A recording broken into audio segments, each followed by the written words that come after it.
할렐루야. 주님의 이름으로 사랑하고 축복합니다. 이 시간 우리의 마음을 모아 주님을 찬양하는 시간을 갖도록 하겠습니다.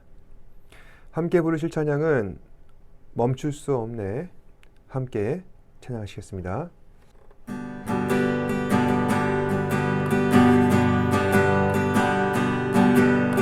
주 날 구원했으니 어찌 잠잠하리.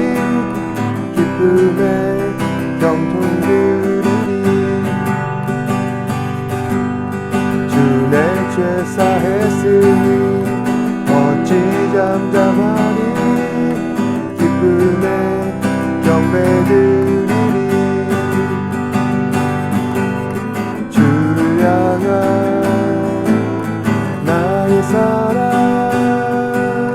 멈출 수 없네. 멈출 수 없네. 나 기쁨에 춤추리.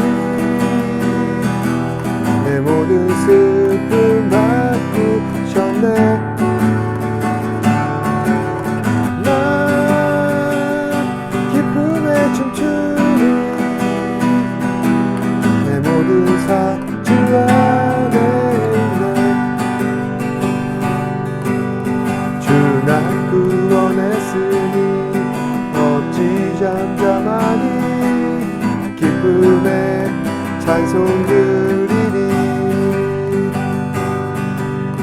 주 내 죄 사했으니 어찌 잠잠하니.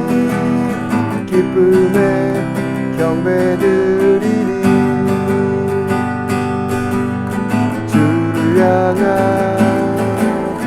나의 사랑 멈출 수 없네. 멈출 수 없네. 나 기쁨에 춤추리. 내 모든 슬픔 바꾸셨네.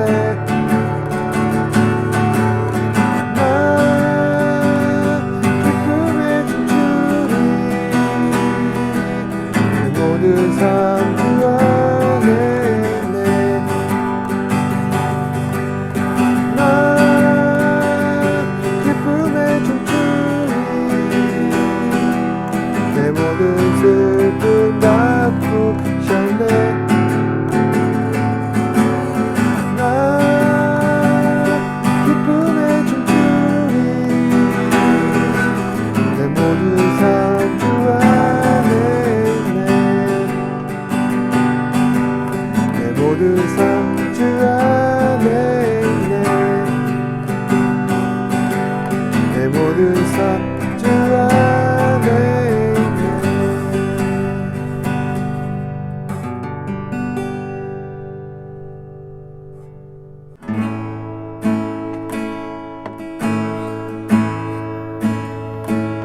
모든 나라과 모든 곳에 모든 것 위에 뛰어나신 주님. 세상이 증명할 수 없는 지혜. 모든 마음을 창조하셨네. 모든 나라와 모든 목자 이 세상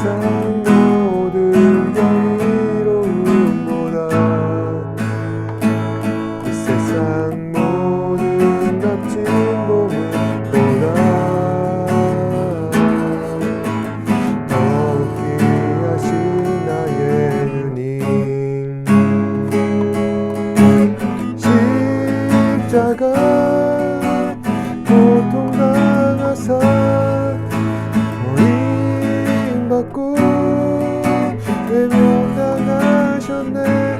짓밟힌 장미꽃처럼 나를 위해 죽으셨네. 나의 주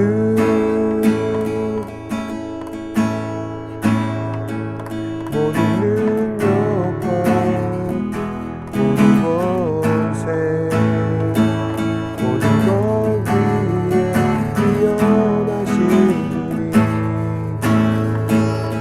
세상이 증명할 수 없는 지혜로 모든 만물 창조하셨네. 모든 나라와 모든 목자 이 세상 모든 경이로움보다 이 세상 모든 값진 보물보다 더욱 귀하신 나의 주님. 십자가 고통당하사 버림받고 외면당하셨네. 짓밟힌 장미꽃처럼 나를 위해 죽으셨네. 나의 주 십자가 고통당하사 버림받고 외면당하셨네. 짓밟힌 장미꽃처럼 나를 위해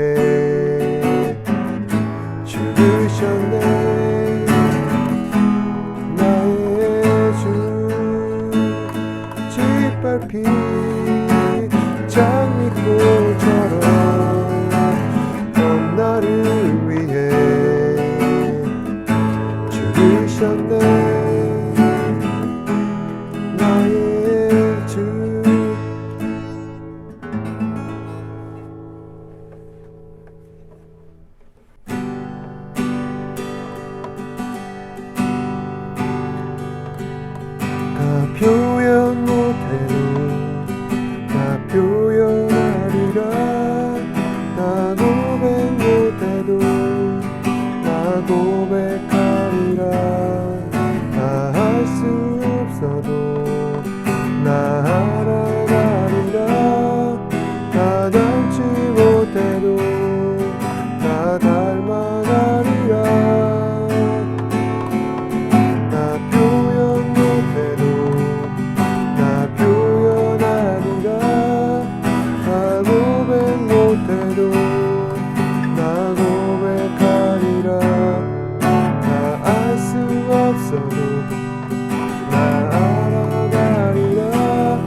사도신경으로 우리의 신앙을 한 목소리로 고백하겠습니다. 전능하사 천지를 만드신 하나님 아버지를 내가 믿사오며 그 외아들 우리 주 예수 그리스도를 믿사오니 이는 성령으로 잉태하사 동정녀 마리아에게 나시고 본디오 빌라도에게 고난을 받으사 십자가에 못 박혀 죽으시고 장사한 지 사흘 만에 죽은 자 가운데서 다시 살아나시며 하늘에 오르사 전능하신 하나님 우편에 앉아 계시다가 죄로서 산 자와 죽은 자를 심판하러 오시리라. 성령을 믿사오며 거룩한 공예와 성도가 서로 교통하는 것과 죄를 사하여 주시는 것과 몸이 다시 사는 것과 영원히 산 것을 믿사옵나이다. 아멘. 이 시간 예배를 위해서 제가 기도하겠습니다. 사랑과 은혜가 풍성하신 아버지 하나님, 오늘도 이렇게 예배 자리에 나와 우리 학생들 주님을 찬양하며 경배하게 하시니 감사합니다. 우리의 몸과 마음을 다하여 하나님을 찬양하며 경배할 때 주님 그 예배 받아주시고 또한 우리가 올려드리는 기도 가운데 하나님의 음성 들려주시고 응답하여 주옵소서. 지난 우리의 삶을 주님 고백합니다. 부끄러운 죄인으로서 늘 항상 하나님의 말씀 안에 거하며 또 늘 말씀에 순종하며 살기를 원하지만 그럼에도 아버지 하나님 매 순간 실패하며 또 연약한 그러한 삶을 살아가는 우리의 모습을 봅니다. 이 시간 주님의 예배 앞에 나왔사오니 그리스도의 보혈로 말미암아 정결케 하시고 다시 새로워지는 하나님의 은혜가 우리 학생들 가운데 나타날 수 있도록 성령님 인도하여 주시옵소서. 그리하여서 우리가 드리는 예배가 어제도 오늘도 똑같은 그런 형식적인 예배가 아니라 오직 하나님의 은혜 안에서 변화된 마음으로 그 변화된 심령으로 말미암아 주님을 기쁘시게 하는 우리 학생들 되게 하여 주시옵소서. 우리의 삶의 목적이 오직 하나님 한 분만을 바라볼 수 있도록 한 사람 한 사람 붙잡아 주시고 또한 그 모든 삶 가운데 오직 주의 영광만을 구하며 하나님의 얼굴만을 구하는 우리 학생들 되게 하여 주시옵소서. 우리의 삶의 최우선 목적은 오직 하나님을 즐거워하며 하나님을 예배하는 것인 줄 믿습니다. 주님, 이 목적을 따라 자신의 유익을 구하지 아니하고 오직 하나님의 영광 가운데 거하며 주께서 우리에게 명령하신 그대로 하나님 사랑과 이웃 사랑의 이 정신을 우리 삶 가운데 실천하며 살아갈 수 있는 학생들 되게 하여 주시옵소서. 함께 경쟁하고 또 열심히 수고하는 가운데 주님 서로를 치열하게 견제하고 또한 서로를 이겨야만 살아갈 수 있는 험악한 세상을 살아가지만 그럼에도 그 가운데에서 하나님께서 우리에게 허락하시는 여유와 믿음을 주시고 또한 사랑하는 친구들을 넓은 마음으로 품어주고 또한 함께 이해하며 또한 용서하며 또한 하나님의 은혜 가운데에서 화평을 이루는 우리 학생들 되게 하여 주시옵소서. 이 시간 말씀을 듣습니다. 말씀을 들을 때 믿음으로 반응하게 하시고 또한 이 말씀으로 인하여서 아버지 하나님 우리의 삶이 변화될 수 있도록 성령님 인도하여 주시옵소서.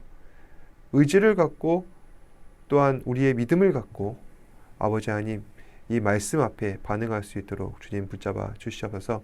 모든 것에 감사드리며 예수님 이름으로 기도드립니다. 아멘.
얼마 전 큰 화제가 된 드라마 더 글로리에 대해서 여러분들께서는 한 번쯤 들어보신 적이 있으실 것입니다.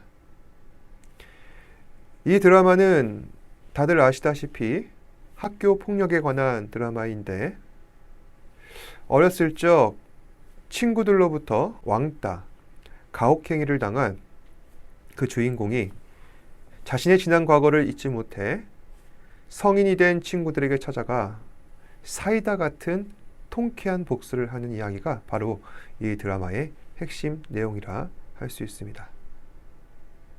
저는 이 드라마도 재미있게 보았고, 또 이 드라마를 기획한 작가의 인터뷰도 아주 흥미롭게 들었습니다. 그 중에서 작가가 말하고 있는 이 더 글로리의 제목이 의미하는 바가 무엇인가?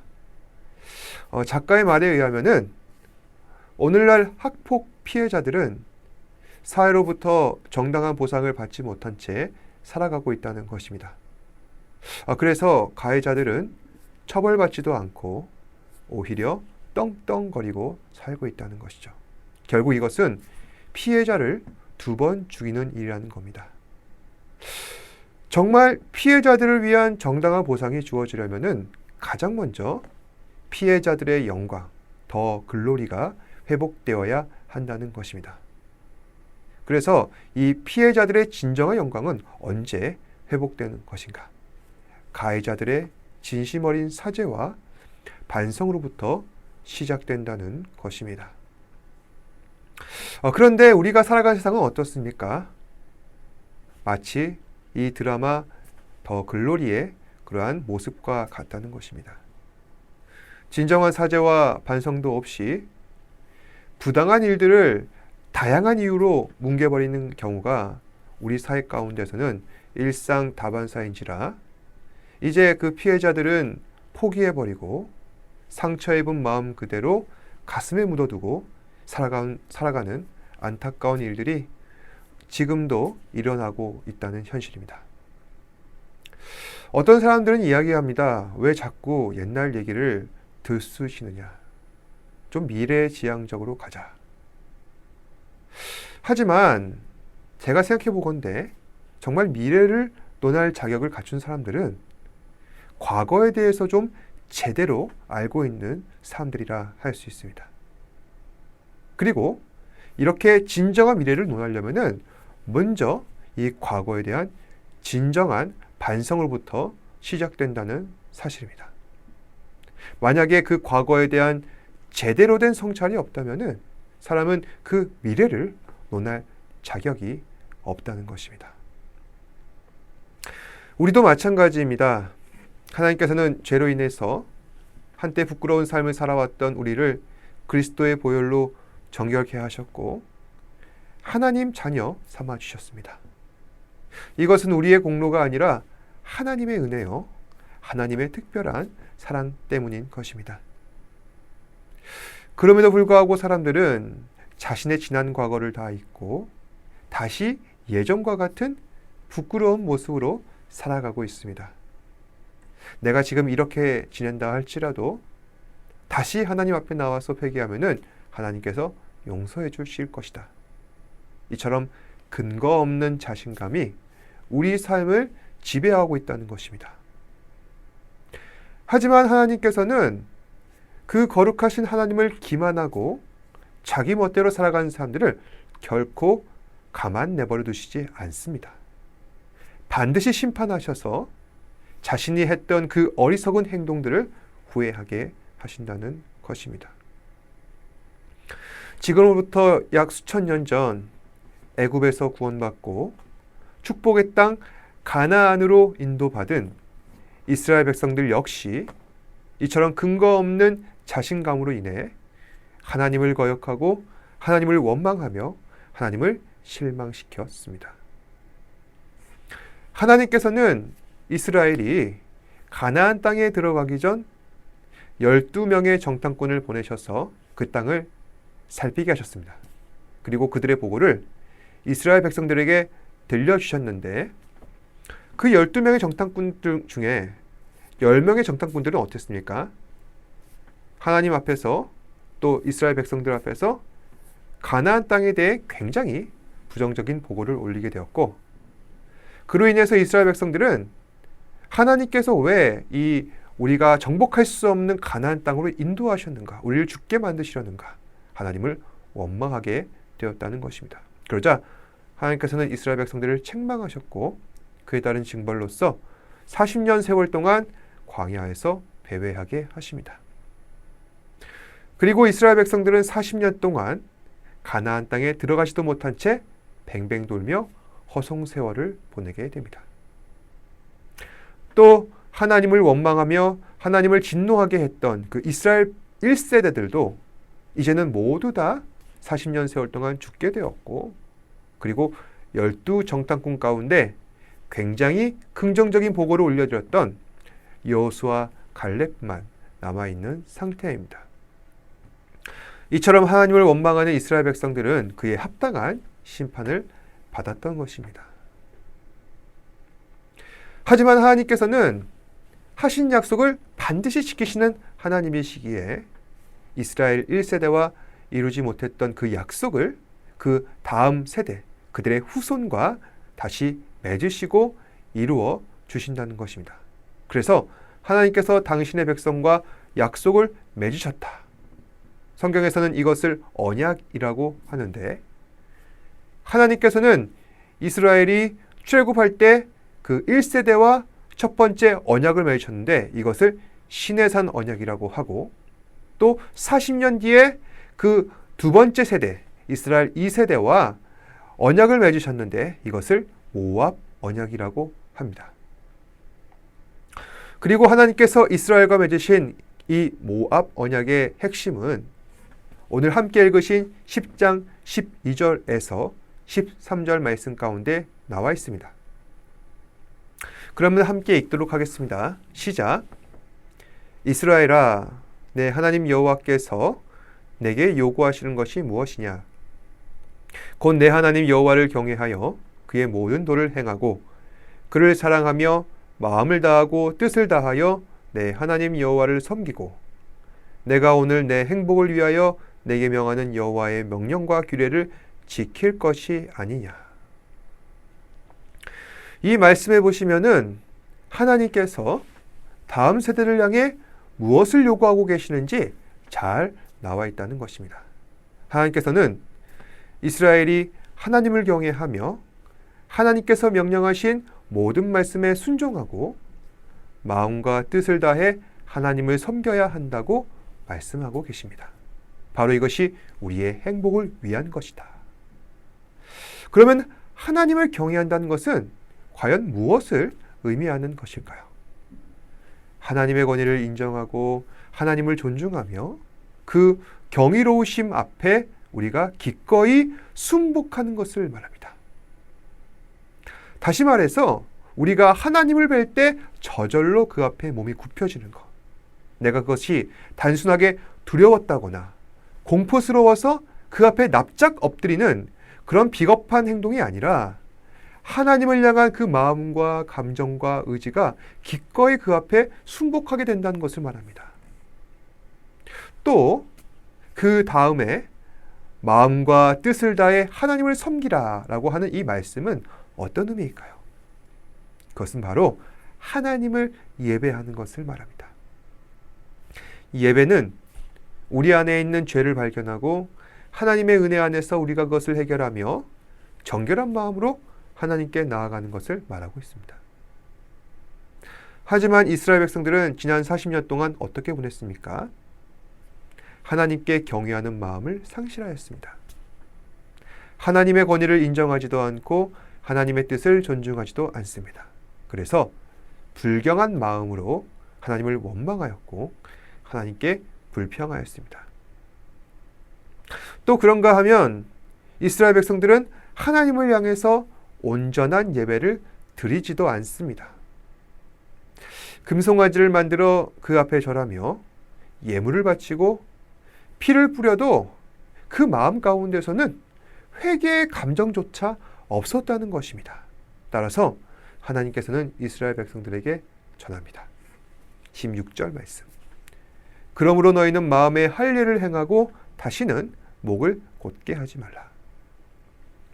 마음에 할례를 행하라는 말은 하나님과 맺은 언약을 우리가 형식적으로만 기억하는 것이 아니라 우리 마음 가운데서도 그것을 기억해야 한다는 것입니다. 다시 말해 하나님을 섬기고 하나님을 경외하며 믿음으로 그 말씀 앞에 순종하라. 그래서 다시는 목을 곧게 하지 말라.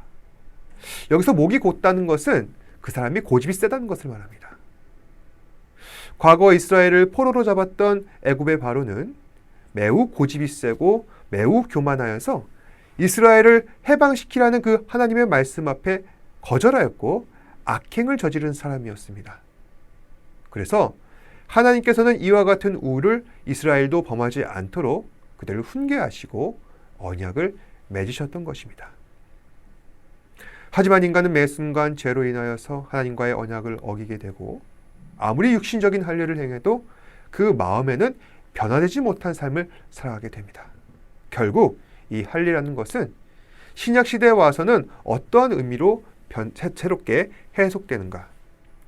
하나님께서 우리에게 성령을 주셔서 새 마음을 허락하시고 마음의 변화를 일으키심으로 진정한 마음의 할례가 가능해졌다는 것입니다. 그런 의미에서 마음의 할례란 성령 하나님으로 인한 회개와 반성, 그리스도 안에서 죄의 문제를 극복하고 깨끗한 마음으로 하나님 앞에 나아가는 것을 말하고 있습니다. 그래서 앞으로 이스라엘 백성들은 광야 생활을 마치고 가나안 땅에서 살아가게 될 텐데 새로운 환경, 새로운 삶의 터전에서 그들이 적응하려면은 새로운 방식으로 생각하고 움직여야 한다는 것입니다. 그래서 18절에서 20절 말씀은 진정한 마음의 할례로 인한 이스라엘 백성들의 미래상을 전하고 있는데 18절에 보시면은 고아와 과부와 나그네를 위하여 정의와 사랑을 행하고 그들에게 떡과 옷을 전하도록 하고 있습니다. 그러니까 이것은 단순하게 자선 사업을 하라는 것이 아니라 하나님의 사랑으로 변화된 우리가 사랑의 정신으로 다른 누군가에게 하나님의 은혜를 베풀게 된다는 것입니다. 또 20절에 보시면은 하나님 여호와를 경외하며 그를 섬기며 그에게 의지하고 그의 이름으로 맹세하게 된다. 다시 말해서 우리의 힘과 능력으로 하나님을 사랑할 수가 없는데 우리 안에서 성령 하나님께서 임하심으로 전심으로 하나님을 사랑할 수 있게 되었고 그 말씀에 순종할 수 있게 되었다는 것입니다. 결국 마음의 할례를 받은 사람, 즉 그리스도 예수 안에서 거듭난 사람, 그로 말미암아 성령을 받은 사람은 하나님 사랑과 이웃 사랑을 온전히 나타낼 수 있게 되었다는 것입니다. 그래서 하나님께서는 우리 안에 이 기적의 역사를 반드시 이루신다는 것인데 그 증거가 바로 이스라엘의 출애굽 사건이며 하나님께서 이 크고 두려운 일들을 우리 가운데 친히 행하셨다는 것입니다. 말씀을 정리하겠습니다. 사람은 아무리 노력하고 애써도 잘 변하지 않습니다. 그렇지만 그리스도 안에서 인격과 생각과 마음이 점점 바뀌어지게 되는 것은 가능하다는 것입니다. 하나님께서는 사람의 고집을 꺾으셔서 자신을 돌아보게 하시고 그리고 회개로 이끄셔서 그로 인해 하나님 백성으로서 우리가 합당한 삶을 살아갈 수 있게 하십니다. 그리고 가나안 땅에서 하나님이 오늘 말씀을 통해 약속하신 그 아름다운 미래는 결국 저와 여러분들의 것이기도 합니다. 예수님께서는 그 아름다운 미래를 준비하시러 십자가에 죽으셨고 하늘 위로 올라가셨습니다.